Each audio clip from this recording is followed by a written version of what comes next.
दबाव है। कोई कहता है मेरे ऊपर फैमिली का दबाव है, कोई कहता है मेरे ऊपर सास ससुर का दबाव है, कोई कहता है मेरे ऊपर मेरे पति का दबाव, कोई कहता है मेरे पड़ोसी का दबाव, रिश्तेदारों का दबाव। बाइबल कह रही है अगर दबाव है तो परखो क्या उसका आत्मा तुम्हारे अंदर है कि नहीं है।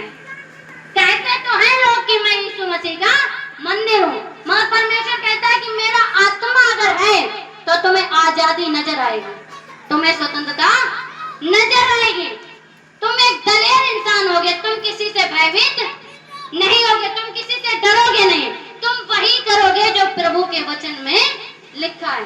तुम मनुष्यों की सुनोगे मगर उनकी बातों की परवाह नहीं करोगे। अब बहुत से लोग सोचते हैं हमारे बच्चे सुनते नहीं है, हमारे बच्चे हम पे दबाव दे रहे हैं। बाइबल तो ये बता रही है कि माँ बाप का हक है बच्चों को डांटने का। बच्चों का हक कब से बन गया माँ बाप को सिखाने का? ये बाइबल में कहीं लिखा है? बाइबल में लिखा है कि अगर कोई लंबा जीना चाहे तो अपने माता और पिता का आदर करे, और बाइबल में कहा है कि जो जल्दी जाना चाहे वो रोज उन्हें गालियां दे। ये बाइबल बता रही है। ये वचन किनके हैं? ये ना हमने लिखे ना आपने लिखे, वचन किसने लिखे हैं? परमेश्वर की आत्मा की प्रेरणा से ये वचन लिखे गए। तो बाइबल बता रही अगर आपके ऊपर दबाव आ रहा है, अगर आपको लोग सत्संग जाने से रोक रहे हैं, अगर आपको लोग बहुत से लोग सता रहे हैं, आपसे कह रहे हैं कि अगर आप सत्संग जाओगे हम तुम्हारे घर पे आना बंद कर देंगे, खाना बंद कर देंगे, ये है बहुत सी बातें होंगी, तो बाइबल बता रही अगर तुम डर रहे हो तो परखो क्या उसका आत्मा तुम्हारे अंदर है। परखना पड़ता है।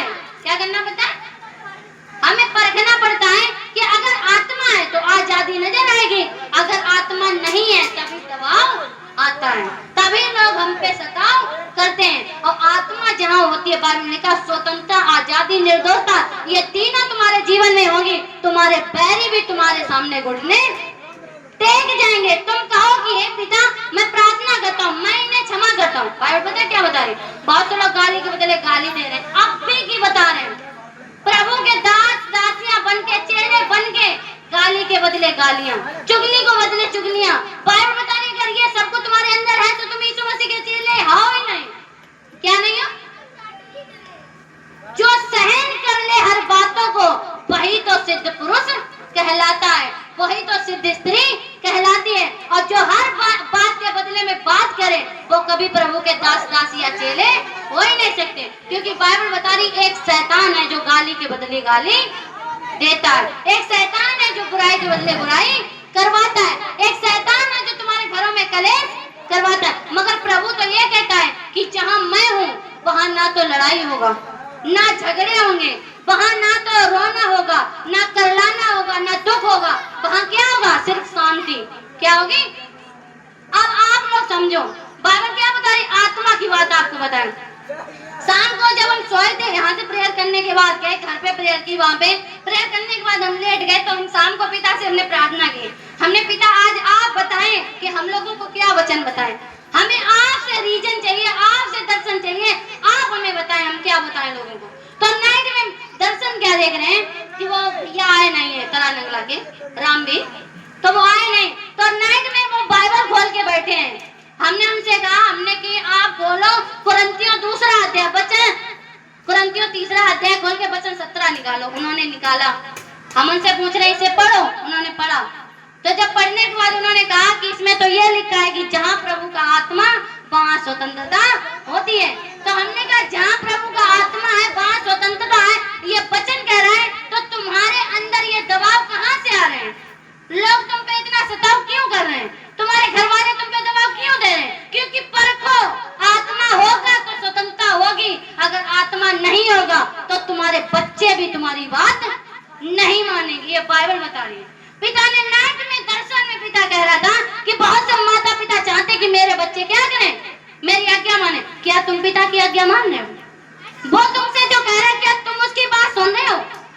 जब तुम नहीं सुनना चाहते हो तो वो कहते हैं जब तुम मेरी नहीं सुन सकते हो तो तुम्हारे बच्चे तुम्हारी कहाँ से सुनेंगे? क्योंकि मेरी आत्मा तुम में है, और जब तुम्हें मेरी आत्मा की और मेरी बातों को फॉलो ना करो। बहुत से हमने विश्वासियों को देखा है कि खुदा के दास कुछ बताएं, बाइबल कुछ बताए, उस वचन को सीरियस नहीं लेते हैं, और भाई अगर संसारिक लोग कहते हैं कि तुम्हें ये काम नहीं करना तो उसकी बात मान लेते हैं। तो आप बताएं अगर आत्मा है तो आत्मा किनकी सुनती आत्मा सिर्फ खुदा के दास की और बाइबल के वचनों को मानती है, अन्यथा विश्वासी जो अलग विश्वासी है उनकी बातों पे कभी गौर, वो सिर्फ बाइबल से ढूंढती है कि प्रभु हमसे क्या कह रहा है। वो सिर्फ खुदा के दास के वचनों को सुनता है कि खुदा का दास हमें आज क्या बता रहा है, मेरे विषय में परमेश्वर ने आज अपने दास से क्या बातें की हैं, तो हम उसी वचन को क्या करेंगे, पकड़ेंगे और उसके अनुसार चलेंगे, जिससे परमेश्वर जो करना चाहता है वो मेरे जीवन में हो सके। आपको पता है नाइट में जब यहाँ प्रार्थना करें तो प्रार्थना करने के बाद ये भैया जिनके घर पे सत्संग हो रहा है, इन्होंने अपने अंदर इनके आए कि हम कुछ बातें सर जी से पूछे। अब आप समझो बहुत से लोग सोचते होंगे उनके मन में है, बाइबल कह रही ऐसा नहीं है, प्रभु स्वयं चाहता है कि तुम अपनी बात जो तुम्हारे अंदर गड़ी है उसे अपने दासों के सामने, मेरे दासों के सामने रखो कि मैं उनके द्वारा तुम्हें समझा सकूं, क्योंकि मैं स्वयं चाहता हूं तुम इन चीजों से दूर रहो। परमेश्वर क्या कहता है कि मैं स्वयं चाहता हूं कि तुम इन चीजों से दूर रहो, इसीलिए मैं उन बातों को तुम्हारे अंदर से क्या करता हूं, निकलवाता हूं कि तुम निकालो, पूछो। मेरे दास और दासी जब तुम्हें समझाएंगे तो तुम्हें पूरा पूरा विश्वास होगा कि हाँ सच में प्रभु चाहता है मैं इन चीजों से क्या करूं, दूर रहूं, इनसे डिस्कनेक्ट रहूं, इनसे जुड़े। अब आप अगर जुड़े रहो, मान लो बाइबल में लिखा है कि आप चोरी नहीं कर सकते, बाइबल में लिखा है, बाइबल में लिखा है कि आप चोरी नहीं कर सकते। अब अन्य जाति कहीं भी जाओ, हर किसी से आप पूछो कि भाई चोरी करना क्या है, सब क्या कहेंगे, सब ये तो कहेंगे चोरी करना पाप है। फिर चोरी करना बंद क्यों नहीं करते हैं, आप बताएं बंद क्यों नहीं करते हैं? ये सबको बताएं कि चोरी करना गलत बात है, मगर बंद क्यों नहीं कर पाते? क्योंकि वो शैतान के चलाए चलते हैं। शैतान वचन की नकल करना जानता है, मगर वचन को पूरा करना शैतान के पास कुछ भी नहीं है। आप लोग समझते हैं शैतान के पास सब कुछ है, शैतान के पास कुछ भी नहीं, शैतान सिर्फ नकल करता है। जैसे यीशु मसीह की पवित्र आत्मा मनुष्य के अंदर घुस के कार्य करती है, वैसे शैतान नकल करके मनुष्य के शरीर में घुस के कार्य करता है। जैसे वचन के द्वारा यीशु मसीह की आत्मा बात करती है, वैसे शैतान भी वचन के द्वारा बात करता है। बाइबल में कहा जब यीशु मसीह की परीक्षा हुई, क्या शैतान गाली के साथ आया या लड़ाई के साथ आया? किसके साथ आया? वचन के साथ। तो बाइबल बता रही हमें परखना है कि ये जो हमारे जो शब्द आ रहे हैं हमारे अंदर, या हमारे मन में जो ख्याल करने जो बातें आ रही हैं, ये किनकी तरफ से हैं? क्या ये परमेश्वर हमसे कह रहा है या शैतान हमसे कह रहा है? क्योंकि बाइबल में लिखा है अगर शैतान की सुन के उसके पीछे चलोगे तो तुम्हारी हानि ही हानि होती है, अगर प्रभु की बातें सुन के उसके पीछे चलोगे तो क्या होता है?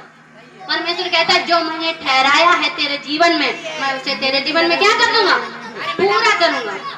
तो आप परखो, जितने लोग यहाँ बैठे हैं, आपसे मेरी एक ही बात है, ये रीजन हमने जरूरी नहीं है कि उनके रामवीर भैया के लिए देखो, ये उनके लिए नहीं, ये हर एक विश्वासी के लिए है कि परखो क्या मेरे अंदर परमेश्वर का आत्मा है। हमने देखा है, बाइबल बता रही है कि अलग विश्वासियों की वजह से प्रभु के वचन की बदनामी नहीं होती। किनकी वजह से होता? विश्वासियों की वजह से। तो आप बताएं, आप सत्संग में चलते हैं, अब अगर आपके गुण भी संसारी के वाले हैं तो सत्संग करना आपका व्रत है, आप इससे बढ़िया घर बैठो, कोई जरूरी नहीं है। हमें धन का लालच नहीं है कि आप आएंगे दान कर जाएंगे, या जो भैया बैठेंगे आप चोरी करके आए, आप गलत काम करके पैसे कमा के लाए, आप प्रभु के भवन में दान कर दें, ये हमें खुशी नहीं है। हमें खुशी इस बात की है कि आप सुधर के और उसमें से अगर एक पैसा भी खुदा के भवन में दान करें, उससे परमेश्वर भी प्रसन्न होता है और उसके साथ दासी भी प्रसन्न होते हैं। तो हमें क्या करना है? हमें चोरी का धन, आपको सच बता रहे हैं, कभी अगर गलत काम करके आप धन लाएं, कभी परमेश्वर के भवन में ना हो, ये आपको सच बता रहे हैं। परमेश्वर उसका तुम्हें आशीर्वाद नहीं देगा, उसके तुम्हें दंड मिलेगा। फिर चाहे आप ये कहें कि प्रभु हमने तेरे भवन में बहुत बोया, वो कहेगा बोया तो मगर किस रास्ते से लेके आए, वो तो बताओ हमें, कहाँ से लेके आए थे? क्या मैंने तुझसे कहा कि तू गलत काम का धन मेरे घर में लेके आ? उसने कहा है? उसने कहा अपनी मेहनत का एक पैसा अगर लाएगा वो भी मुझे। बाइबल बता रही विधवा स्त्री थी, उसके पास कितने रुपए थे? 2 दमड़ियां। कितनी थी? और जो धनी मनुष्य थे उनके पास बहुत धन था, कोई कुछ भी करता था, कोई कुछ करता था, कोई चुंगी लेता था, कोई कुछ भी करता था। बाइबल बता रही वो अपने धन में से बहुत सा दान ला रहे थे, प्रभु के भवन क्या कर रहे थे? दान कर रहे थे। और एक विधवा स्त्री थी, उसके पास कितने रुपया थे? मात्र 2 रुपया। उसके पास सिर्फ 2 रुपया थे, पूरे खाने की पूंजी थी कि उन्हीं 2 रुपया से वो अपने घर को क्या कर सकती थी, खर्चा चला सकती थी। मगर उसने 2 रुपया क्या करे? प्रभु के भवन में दान। यीशु मसीह वहां बैठे थे, बहुत से लोगों ने बहुत बढ़ बढ़ के दान किया। प्रभु कहने लगा कि नहीं, इस विधवा स्त्री ने सबसे ज्यादा दान। आप बहुत से लोग सोचेंगे उसने बढ़ के कैसे कर दिया, उसके पास तो 2 ही रुपए थे, और हम लोगों ने तो 10-10, 20-20 हजार करे, तो हमारा दान बढ़िया है कि उस बहन का दान बढ़ा। बाइबल बता रही है उसने खाने पीने की चिंता छोड़कर सारी चिंताएं प्रभु पे डाल के वो दान कर दिया कि मुझे विश्वास है मेरा प्रभु मुझे खाली पेट सोने नहीं देगा। तो उसका दान क्या हुआ? कबूल। और जो बड़े बड़े हिस्से में दान कर रहे थे, प्रभु कह रहा इनका दान कबूल। मान लो आपके पास 50,000 है, 50,000 500 रुपए अगर दान कर दिए तो प्रभु खुश है? खुश है? नहीं है, क्योंकि बाइबल क्या बता रही है? आपके पास अगर 10,000 है, 5 से दान करते हैं। मान लो एक मनुष्य के पास करोड़ों की दौलत है, अब करोड़ों की दौलत मगर वो 10,000 दान कर जाए तो भाई कौन सी घटी हुई जाएगी? कुछ हो सकता है? अगर एक मनुष्य के पास 1 लाख रुपए है और अगर वो 100 रुपया दान कर जाए तो उसकी क्या घटी है? कुछ घटी है? मान लो आपके पास 1 लोटा पानी है और 1 लोटा पानी में अगर आधो किसी को दे दो तो क्या होता है? आधो खाली। तो बाद में आपको एक चिंता हो जाए, जैसे पता नहीं मेरी प्यास बुझेगी। बाइबल बता रही अगर आपका दान आपको ही ना हिला सके तो प्रभु को कैसे हिला सके? बहनों भाइयों, आपसे निवेदन है, एक दूसरे की तरफ ना देखो, जो है वो अपना काम कर रहे हो, आप उधर ना देखो। बाइबल बता रही है कि अगर आपका दान आपको ही ना हिला सके तो प्रभु जो स्वर्ग में बैठा है उसे हिला सकता है। अगर आपने 500 दान कर दिए 50,000 में तो आपको भी कुछ नहीं लगेगा। आप कहेंगे 50,000 पानी से तो गए, उसमें आप भी नहीं हिलते हैं तो परमेश्वर हिल सकता है? बाइबल बता रही कभी सोच के तो देखो कि हम ऐसा करेंगे जिससे मैं हिल जाऊं। क्या करूं? मैं स्वयं मिलूं। अपने आप को बता रहे हैं कि हमारे पास अकाउंट में इतने रुपए थे कि खुदा जानता है, कोई ना जाने। हम और खुदा के साथ जब प्रेयर कर रहे थे तो प्रेयर करने हम ये सोच रहे थे पहले प्रेयर करना, उसके बाद जो घर का राशन है जिनका वो लाएंगे। तो हम लोग प्रेयर कर रहे थे, प्रेयर करते करते करते करते पिता ने तुरंत आत्मा में डाला कि जितने तुम्हारे पास ये पैसे हैं सारे पैसे खामरा चर्च में अकाउंट में डालो तुरंत। हम लोग उठे और वही हमसे कहा और वही खुदा के दास से कहा। सर जी ने कहा कि हमसे पिता ने ये कहा, हमने कहा हमसे भी पिता ने ये कहा, क्या करना है? तो सर जी ने कहा क्या करना है नहीं है, जो पिता ने कहा है वही करना है। हमने तुरंत अकाउंट में जितने पैसे थे सारे पैसे क्या करते ट्रांसफर तुरंत दान किया, और दान करने के 1 घंटा नहीं गुजरा उससे 2 गुना हमारे पास वापस आया। क्या आया? अब आप सोचें, अगर हम सोचते हैं कि हाय प्रभु हमारे पास तो अभी खाने को नहीं है, हम अभी दान नहीं करेंगे, जब मेरे पास हो जाएगा तब हम। बाइबल बता रही मेरी रजा में जो राजी हैं उनके लिए मेरे सारे भंडार खुले हुए हैं, और जो मेरी रजा में राजी नहीं है वो चाहे रोज घुटने टेक के प्रार्थना करता है, वो कहता है मेरे भंडारों में जो चीजें हैं वो तुम्हारे लिए नहीं है, क्योंकि तुम मर्जी से सब कुछ कर सकते हो, मगर मैं जब कहता हूँ तब तुम क्या करते हो? एक स्टेप पीछे। क्या करते हो? कदम पीछे मोड़ लेते हो तुम आगे बढ़ने की कोशिश। तो हमें क्या करना है? हमने बहुत सी गवाहियां देखी ऐसी अपने ही चर्च में कि कुछ भाइयों बहनों के अंदर पिता ने डाला कि तुम प्रभु के भवन के लिए ऐसा करो। उनने मान लिया हाँ प्रभु मुझसे कह रहा है, मगर अपना कदम जब नहीं बढ़ाया तो जितना पिता ने बताया था उससे दूना शैतान ने ले लिया। डॉक्टरों के पास जाकर उन्हें देख के आए और फिर भी अच्छे नहीं हुए। अच्छे कहाँ हुए? सत्संग में आने के बाद खुदा के दास ने जब प्रार्थना की तब क्या हुए? उन बीमारियों से आजाद हुए। तो हमें क्या करना है? मान लो अगर हमसे पिता ने कहा कि ये काम कर, तो आपको परमेश्वर के दास दासी से राय लेने की जरूरत नहीं है कि हम ये काम करें, या तुमसे कहा है तो तुम करो, क्योंकि ये हमने नहीं कहा, ये किसने कहा? तुम्हारे बाप ने स्वयं तुमसे कहा। बाइबल कहती है, बहुत से लोग कहते हैं प्रभु को जरूरत क्या है धन की। बाइबल बता रही है हाँ सच में उसे जरूरत है, उसके भंडार में किसी चीज की कमी। उसने ऐसे ऐसे ग्रह बनाए हैं कि एक ग्रह का धरती पे आ जाए सारी धरती, बाइबल बता रही है सारी धरती जो घर के हीरे होते हैं उनसे भर जाएगी, ऐसे उसने ग्रह बनाए हैं। तो बाइबल बता रही हाँ सच में उसे धन की जरूरत, मगर उसने कहा है कि जो बोएगा वही। अब आप बताएं, बहुत से लोग कहते हैं खेत में गेहूं बोने की जरूरत नहीं, तो बाइबल बता रही है अगर बोने की जरूरत नहीं तो खेत से मांगने की अभिलाषा ना करो कि खेत हमें गेहूं दे, क्योंकि खेत भी कहता है जब तक तूने मेरे अंदर कुछ बोया ही नहीं है तो मैं तुझे फसल कहां से दूं। तो परमेश्वर कहता है बाइबल बोने और काटने पे निर्भर। अगर आप बोएंगे, बहुत से लोग क्या कहते हैं प्रभु नहीं देखता। अगर आप खुदा के नाम में प्रभु के भवन में आते हैं, उसकी प्रार्थना करते हैं, और अगर आपके अंदर उसका अंगीकार हो गया है कि आप उसकी संतान हो, तो उसने कहा है अब तुम मेरी संतान हो, अब तुम जो बोगे वही तुम काटोगे। अब बहुत से लोग बोलेंगे हम रुपया बोए तो रुपया मिले, हाँ मिलेंगे, मगर ये भी उसने कहा है कि अगर गाली बोगे तो तुम्हें क्या मिलेंगे, अगर चुगली बोगे तो तुम्हें क्या मिलेंगी, अगर लड़ाई करोगे तो तुम्हारे साथ क्या होंगे, अगर तुम गलत काम करोगे तो तुम्हें क्या मिलेगा। उसने कहा जो मेरे राज्य में तुम बोगे वही तुम काटोगे। ऐसा नहीं कि गलती किसी से ना, गलती सबसे होती है, बाइबल बता रही है, मगर बाइबल कहती है जब हमें वचन की नॉलेज हो जाए तो हमें क्या करना पड़ता है, अपने आप में सुधरना पड़ता है, ना कि खुदा के दास। बहुत से लोग सोचते हैं कि सर जी रोज संडे समझाते मगर लोग काम भी है, कहा है सर जी हर संडे समझाते हैं और लोगन के काम, अरे मूर्ख अगुआ तुम्हें सिर्फ बता ही सकता है, तुम्हारे पीछे पीछे अंगुरिया पकड़ के नहीं चल सकता है। परमेश्वर भी अगुआ तुम्हारे संग नहीं चलेगा, मगर तुम्हारे अंदर भय क्या होना चाहिए कि मेरा पिता मुझे देखता और सुनता है और सर्वदा मेरे साथ, अगर मैं कुछ करूंगा भले मेरे खुदा के दास और दासी मुझे ना देखें मगर मेरे साथ चलने वाला मेरा बाप सदैव देखता है कि हम क्या। तो इसीलिए तो कहते हैं कि हमारा भय ना खाओ, अपने अगुआ का भय ना खाओ, मनुष्यों का भय ना खाओ, सिर्फ पिता का भय खाओ, क्योंकि वो ही मुझे देखता। और बहुत से लोग समझते होंगे कि हमें परमेश्वर को दिखता नहीं, बाइबल ने कहा अंधियारा और उजियाला दोनों कैसे हैं उसके लिए बराबर हैं, चाहे तुम अंधकार में कुछ करो चाहे तुम उजाले में करो, उसके लिए क्या है। तो हमें क्या करना है, अगर रुकावटें आ रही हैं, जैसे मान लो कोई रुकावट आ रही है तो हमें जांचना है, क्या करना है, जांचना है कि हमारे अंदर आत्मा है कि, और रुकावटों को खत्म कैसे किया जा सकता है। मीडिया साइलेंट बैठो, बाइबल क्या बता रही है। पिता कल आत्मा में एक वचन डाला था कि अलग विश्वासी जब बीमार पड़ते हैं, जो प्रभु को नहीं जानते हैं, तो वो डॉक्टर के पास इतनी फुर्ती से जाते हैं कि वो दूसरे से राय भी नहीं लेते। ओए जनरेटर चला, ओए वो दूसरे से क्या नहीं लेते, राय नहीं लेते, उनसे दवा लेनी है तो लेने जाते हैं।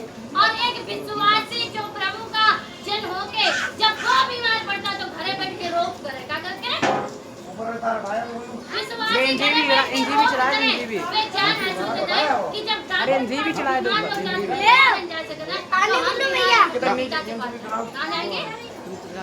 मगर घर पे जाकर बैठे के रोक करे कि जब हम अच्छे हो जाए तब हम सत्संग करें। डॉक्टर उस पास नहीं जाता, अच्छे लोग या बीमार, और बाइबल बता रही सत्संग में कौन आता है, अच्छे लोग या जो कोई पागल है, कोई नशा करता है, कोई गलत काम करता है, कौन आते हैं। जैसे वो एक संसारिक हॉस्पिटल है, बाइबल बता रही है, वैसे ही खुदा का भवन एक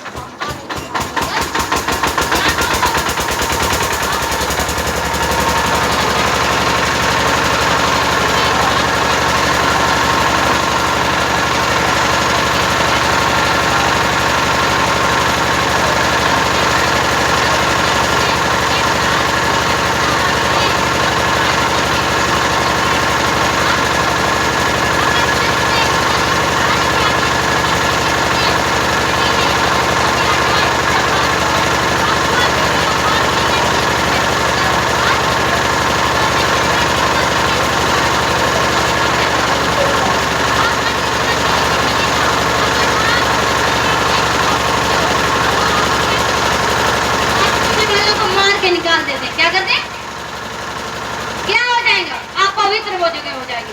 अगर कोई गुटखा खा रहे हो मारते हैं, बाइबल बता रही है मैं खुश नसीब हूँ कि मुझे सच्चा ईश्वर मिला है, कि जहाँ हम चाहे किसी भी रूप में आए वो हमें ठुकराता